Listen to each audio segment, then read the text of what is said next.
Hello everyone, Excel में आपको स्वागत है। केजीएमई की तरफ से बिग अपडेट। आपका सेकंड डीवी कॉल आ गया है। जैसे कि मैंने कहा था, जिस कंडीशन के आधार पर सेकंड डीवी कॉल आ सकता है और वही कंडीशन फिर से शो अप हुई है।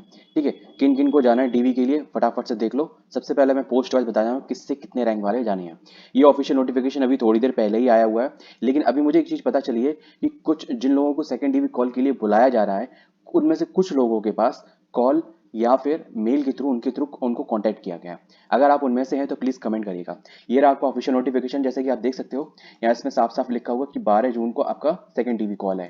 ठीक है, और ये अभी थोड़ी देर पहले ही अपलोड हुआ है। ये उन लोगों का सेकंड डीवी कॉल है जिनका 3 तारीख को 3 अप्रैल को पेपर हुआ था, और अभी जो फर्स्ट डीवी कॉल वो 21 और 22 को हुआ था।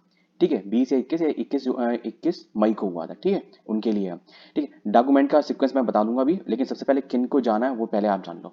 सबसे पहला 12 जून को आपका है, फ्राइडे का दिन है। ठीक है, टेक्निकल ऑफिसर जो मेडिकल परफ्यूजन की, इसमें 1 से 4 रैंक वाले जाएंगे, जनरल के केवल, और किसी के नहीं जाएंगे। ठीक है, यहाँ पे बात करते हैं टेक्नीशियन रेडियोग्राफी की लेवल 6 की, इसमें 20 पोस्ट के लिए 1 से 12 वाले जाएंगे। ठीक है, अब ध्यान रखना, यहाँ पे 1 से 12 रैंक मतलब जिनकी रैंक 1, 2, 3, 4, 5, 6, 7, 8, 9, 10, 11 है। ठीक है, और इंक्लूडिंग 12। ठीक है, ये सारे जाएंगे जो अनरिजर्व में है। ठीक है, जो एससी में है उसकी केवल एक रैंक है, वो जाएगा। ओबीसी में वो 1 से 6 वाले जाएंगे। ईडब्ल्यूएस में वो 1 से 2 वाले जाएंगे। अब यहाँ पे फीमेल पीडब्ल्यूडी एक्स सर्विस इनमें से कोई भी नहीं है। ठीक है, इनमें से किसी को नहीं बुलाया गया। ठीक है, हो सकता है पहले जो फर्स्ट डीवी कॉल हो गया हो उसमें बुला गया हो। ठीक है, मैं अब उसको उसका कंपैरिजन मैं नेक्स्ट वीडियो में करूंगा, ताकि पता चले डिफरेंस कि कितने लोगों को पहले बुलाया गया और कितने लोगों को अब बुलाया गया। ठीक है, पहले हम इतना जान लेते हैं किन किन को बुलाया गया है। नेक्स्ट, मेडिकल लैब टेक्नोलॉजिस्ट वाले जाएंगे। 29 पोस्ट है इनकी, 1 से 18 रैंक वाले जनरल के।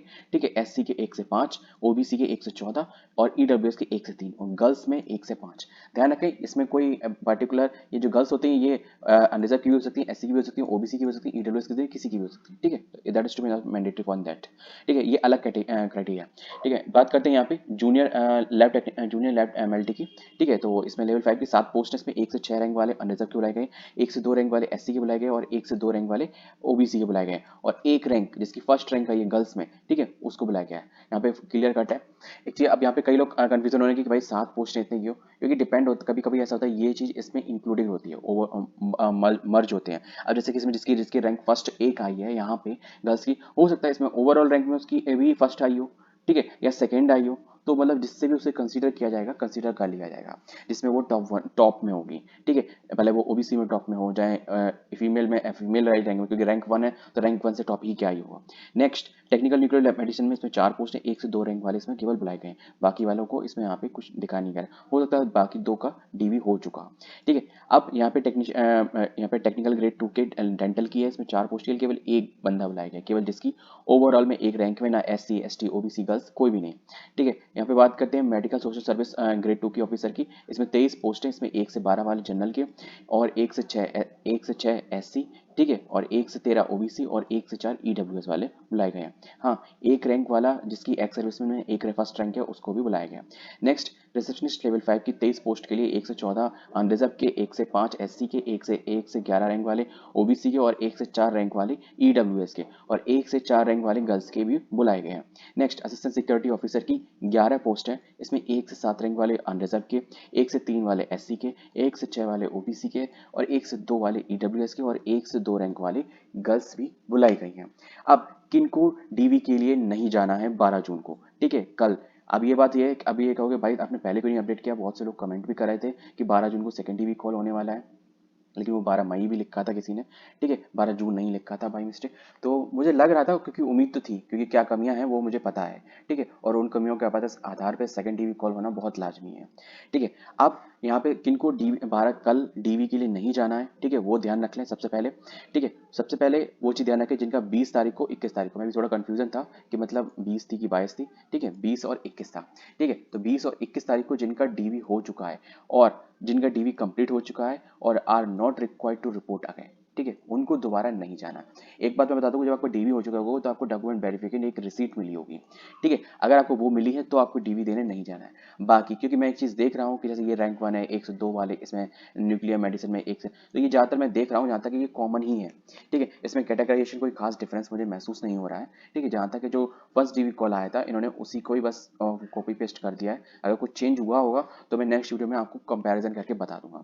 ठीक है, तो यहाँ पे एक और चीज़ है, किसको नहीं जाना वो मैंने आपको बता दी, किसको जाना है वो मैंने आपको बता दिया, ठीक है। The notice for the appoint, ये कोई जो मैं भी बता रहा हूँ ये आप डीवी नहीं जा रहे हो, क्योंकि ऐसा नहीं है परमानेंट ज्वाइनिंग है, क्योंकि मेरा भी डीवी हो चुका है और ज्वाइनिंग नहीं हुई है, ठीक है। आप नहीं समझ सकते हो, मैं समझ रहा बाकी समझदार हूँ, ठीक है। After the successful DV verification, अब यहाँ पे नेक्स्ट वीडियो में मिलेंगे। हाँ, यहाँ पे ये सब चीज़ें आपको जानने का कोई मतलब नहीं है, ठीक है। और the candidate who rank the list in the above the table the whose the document verification could not be completed any reason during the document verification conducted by sunrise and hereby inform that completed, ठीक है।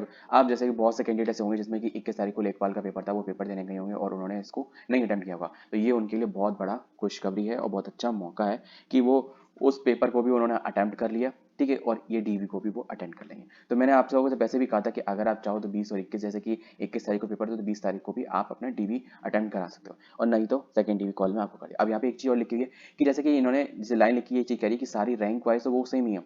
अब ऐसा नहीं है कि जैसे और जैसे फर्स्ट रैंक वाले जिनका हो गया हो डीवी तो उनको नहीं आना है दोबारा। तो अब ये दोनों चीज़ें के बाद क्लियर होगी। वेन्यू क्या होगा, वेन्यू आपको पता होना चाहिए, कलाम सेंटर सेम रहेगा, ठीक है। पर आप लोग नहीं, जिन जो नए वो उनको नहीं पता तो बता दूँ, कलाम सेंटर KGMU लखनऊ, ठीक है। डॉक्यूमेंट वेरिफिकेशन डेट 11 से लेकर 3 बजे तक, रिपोर्टिंग टाइम 10:30 बजे, मतलब 10:30 बजे आपको हर हालत में पहुंच जाना है वहाँ पे। गेट क्लोज हो जाएगा 11 बजे से टीवी, क्योंकि एंट्री होता है, टोकन मिलता है, टोकन मिल के फिर आप जब अंदर जाते हो तो फिर सिंपल सीरीज के अकॉर्डिंग आपका प्रोसेस होती है। अब नेक्स्ट वीडियो में जानेंगे डॉक्यूमेंट की सीक्वेंस प्रोसेस, ठीक है। फटाफट से मैं इसको अपलोड कर देता हूँ, आप फटाफट देख लो। अगर आपको अभी मैं वीडियो अगर जैसे कि आप निकल रहे हो, ठीक है, डीवी के लिए, कि हो सकता है लखनऊ आपके पास ना हो नहीं है रेस्ट, क्योंकि सुबह से पहुंचना है, तो हर हालत में आप आज रात को ही जहाँ तक पॉसिबल होगा पहुंचोगे वहाँ पे, ठीक है। नहीं तो सुबह हर हालत में 4-5 बजे तक पहुंचने का प्रयास करोगे। तो डॉक्यूमेंट का क्या सीक्वेंस रहेगा मैं जनरली बता दूंगा, नहीं तो जो पिछली वीडियो जो मैंने 21 जून से पहले बनाई थी, आप उसको फटाफट से जाकर चैनल पर देख लेना, ठीक है। उसका भी लिंक मैं डिस्क्रिप्शन, इस वीडियो की डिस्क्रिप्शन में पिन कर दूंगा, ठीक है। बड़बड़ाने की जरूरत नहीं है, उस सीक्वेंस में जाके फटाफट लगा लो, सीक्वेंस लगभग सेम रहेगा, ठीक है। और जो गाइडलाइन मैंने जो फॉलो अप करने के लिए कहा होगा उस चीज़ का बस विशेष ध्यान रखना, ठीक है। All the best for your DV, मिलते हैं नेक्स्ट वीडियो में। और हाँ, जिनका डीवी हो जाए, डीवी रिसीट हो जाए, प्लीज़ एक बार कमेंट करके जाना कि भाई कुछ बेनिफिट मिला या thank you, then all of thing that's you your own opinion, ठीक है। मिलते हैं नेक्स्ट वीडियो में। जय हिंद।